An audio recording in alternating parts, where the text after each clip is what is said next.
2021 na. Unsa naman? Ato mga kautangan diya, ha? Kabalo ba mo? Unsay sikreto para mo lambo or mo asinso atong kinabuhi? Murag tambay lang ta diri sa gilid no, ila ang susa no.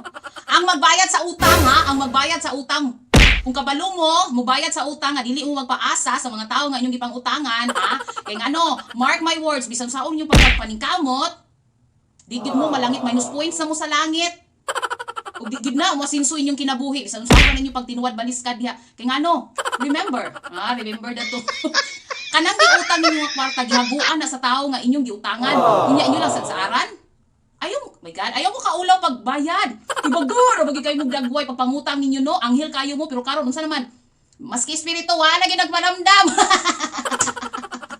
Mga bagains lagi kayo 2021 na, haler, wake up dude, bayot. Magbayad-bayad po tag-utang no, kay ngano, Ginoo ko, lovely ra ba kayo yung mga live sa FB, unya dili mo kabayo naman. Di mo kabalo mo bayad sa utang, mga baga kay mo mga dagway giatay mo day mo. Bayad mo utang kay ngano gipaningkamutan nas tao no. Bali na ba panahon karon no kay ang nagpautang na bitaw no, munay maulaw ningil. Dili magulat paninglan bayot.